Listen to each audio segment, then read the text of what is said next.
काय वाटतं तुम्हाला परिस्थिती पाहून आता रेल्वेची? बरं आहे, बरं आहे, बरं आहे. 30 रुपयात आपण इथून नांदेडला जाणार आहोत. नांदेडची खिचडी खाऊन येऊ, चांगली आहे खिचडी भजा. आणि गुरुद्वारा पण पाहू सर. गुरुद्वारा पाहून नांदेडवाल्याला आपल्या दिग्रजचा आलू बोंडा फेमस आहे ना? ओके, हो सर. काय वाटतं भाऊ, केव्हा होईल रेल्वे? एखादा वर्ष. गव्हर्नमेंट सो काय माईक कमलेश माईक 2. आपल्याला रेल्वे दिग्रस मधून चालू व्हायला काय वाटतं? कृष्णा गवळी काय वाटतं तुम्हाला परिस्थिती पाहून आता रेल्वेची? बरं आहे, चालू व्हायला पाहिजे लवकर नाही? चालू व्हायला पाहिजे. बरं बरं बरं. जत्रा जल्दी होगो उतरा अच्छो जत्रा जल्दी होगो उतरा. कतरा बेसी कतरा था तुम्हारे का ना? बेसी हमार शहर यार 500 गावडीचं. 600 गावडी. एक नंबरचं पद. पाणी रेती एवढी ले जारे पाणी परान लावा. पाणी परान लावा. वावडी पर काढन पाणी. तुम्हाला नाम कायचं? भगवान राठोड. ओके.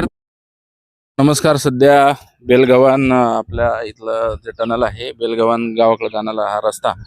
आणि मित्रांनो, टनलचं काम इथं सुरू आहे. हे माझे 2 मित्र जे आहेत तर अमरावतीवरून आलेले आहेत, धामणगाव रेल्वे.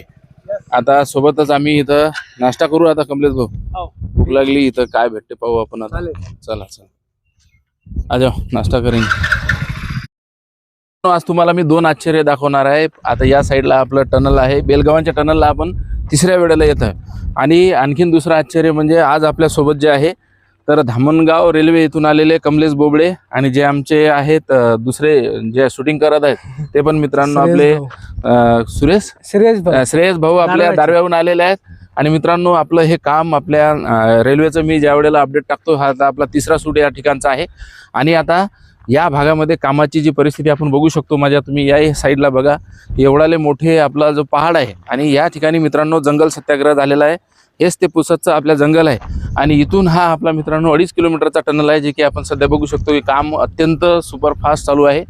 आणि येत्या 2 वर्षात आपली ट्रेन जी आहे तर यवतमाळला डायरेक्ट कनेक्ट होईल. आजच्या कामाची सिच्युएशन आपण तिथे जाऊन मित्रांनो शूट घेणार आहोत. कमलेश भाऊ, काय वाटतं कामाची सिच्युएशन? कामाची सिच्युएशन तर खूप जोरदार चालू आहे. इकडे मशी आली इकडे. हा.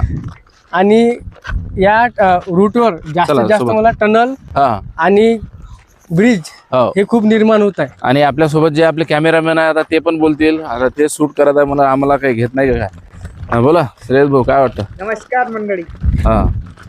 काय वाटते कामाची सिच्युएशन? बस ओके मध्ये आहे. बाकी चालू आहे इथं काम, बरंच जोरात चालू आहे काम. बरं बरं बरं. लवकर होणार सुरू. मला असं वाटतं. आता मित्रांनो नेक्स्ट तिथली शूट पण आपण तुम्हाला दाखवणार आहोत. काय प्रॉपर गुजरातीचं ओडी पण गव्हर्नमेंटचं नाही कोणी एवढीच राहता प्रॉपर एवढी बेलगावण्यात. हा काय एवढीच राहता प्रॉपर ओडीचं. ठीक, धन्यवाद भाऊ. हा मित्रांनो नमस्कार. सध्या आपण दिग्रजच्या रेल्वे स्टेशनला आहे आणि माझ्यासोबत हा कमलेश बोबडे आहे, जो की मित्रांनो धामणगाव रेल्वेवरून या ठिकाणी आलेला आहे. सर म्हणे दिग्रज भागातलं काम दाखवा. सध्या टनलचं काम आम्ही बघून आलेलं आहे. सध्या मित्रांनो 2:30 वाजलेले आहेत. आणि आता सध्या दिग्रजचं जे प्लॅटफॉर्म क्रॉसिंगचा जो आपला ब्रिज बनतो आहे मित्रांनो, तर त्या ठिकाणी बघू शकता आपण मोठमोठ्या क्रेनच्या सहाय्याने तिथे मित्रांनो प्लॅटफॉर्म क्रॉसिंगचं काम आपल्याला सुरू असलेलं दिसतं. आपले कमलेश भाऊ जे आहेत, तर कमलेश भाऊ बोला, काय वाटतं आता दिग्रजचं काम? दिग्रजचं काम एकदम प्रगतीवर आहे. आणि काही महिन्यानंतर अजून याच्यात ग्रोथ येणार आहे.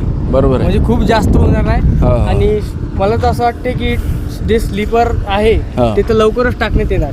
आणि मित्रांनो सध्या तुम्ही बघू शकता की क्रेनच्या सहाय्याने जो आपला प्लॅटफॉर्मचा ब्रिज आहे याचा मी 2 वर्षापूर्वी तुम्हाला व्हिडिओ टाकला होता, परंतु आपलं स्वप्न आता पूर्ण होताना आपल्याला दिसत आहे. तुम्ही बघू शकता की मोठमोठ्या क्रेनच्या सहाय्याने डायरेक्ट मित्रांनो आपला प्लॅटफॉर्म क्रॉसिंगचा जो पूल आहे तर तो आपल्याला बनताना दिसत आहे ही. आणि आता आज सगळंच आपण पाहतो की 2 यूट्यूबर आपल्याला इथे मित्रांनो आलेले दिसतात. हे आपले श्रेयस भाऊ पण आहेत. काय म्हणतं श्रेयस, बोल. बस इथे काम खूप भारी चालू आहे, कारण की मी इथं पहिल्यांदाच आलेलो. या ठिकाणी बघू शकता असं काहीसं या ठिकाणी काम चालू आहे, जे की इथं पुलाचं काम आहे, जे की ब्रिज राहणार या प्लॅटफॉर्म त्या प्लॅटफॉर्मवर जाण्यासाठी. असं आपल्याला या ठिकाणी काम बघायला मिळत आहे. इथं लवकरच काम कंप्लीट होणार, कारण की खूप साऱ्या प्रमाणात या ठिकाणी स्लीपरसुद्धा आलेले आहे आणि लवकरच या ठिकाणी काम होईल. कारण की इथं प्रगती पाहून तुम्ही बघू शकता लवकरच काम होण्याची या ठिकाणी दाट शक्यता आहे. धन्यवाद. नमस्कार. सध्या अमित भाऊ अपूर्वा आपले जे आहेत ते शेलू बाजारहून आले आणि इथं मला भेटले. ते आपल्या याला आले होते ना पोरादेवीला. हो सर. आणि त्यांनी सांगितलं सर तुमच्या व्हिडिओला मी लाईक करत असतो, शेलू बाजारचे आहेत. हो. आणि आता हे काम जे आहे स्पेशल तुम्ही आता याच्यावरून काम बघायला आलेले आहे ना, काम बघू शकता. कसे वाटतात आपले व्हिडिओ? सर तुमचे व्हिडिओ एकदम क्वालिटी राहतात सर, फुल HD. आणि म्हणजे विशेष म्हणजे सर एवढं तुमचे जे शब्दात सांगासारखंच काहीच नाही. एवढं पॉश तुम्ही ते टनलचा व्हिडिओ दाखवला होता, ते पण बघितला सर मी. आणि तुमच्याच माध्यमातून मी तर सर आलेलो आहे. बरं. आणि तुमच्या शेलू बाजारचे उदय भाऊ काळुशे माझे मित्र आहेत. हो, उदय भाऊ काळुशे ते पण आमच्या बी खूप जवळचे आहे सर. हो. आणि आपला सुर्वे आपण आलात आणि व्हिडिओ पाहता त्याबद्दल तुमचे आभार. आणि आता स्टेशनचं काम काय वाटतं तुम्हाला सध्या दिग्रजचं? एकदम प्रोग्रेसमध्ये आहे सर. काही गोष्टी कमी जास्त मागं पुढे होतात, पण लवकरात लवकर हे आपल्या सेवेत लवकरच ट्रेन चालू झाली पाहिजे. चालू होणार आहे. निश्चित. आता तुम्हालाही जवळ आहे आणि आम्हाला ज्यावेळेस आम्ही समृद्धीवर जातो तर शेलू बाजारवरूनच जातो. हो सर. तर आता निश्चित तुम्ही तेवढ्या दुरून आले आणि आपले व्हिडिओ शेलू बाजारमध्ये पाहायला जातात. जवळच माझं गाव आहे वाई फाट्यावर. ठीक आहे, धन्यवाद. मग आता धन्यवाद सर तुमचं पण.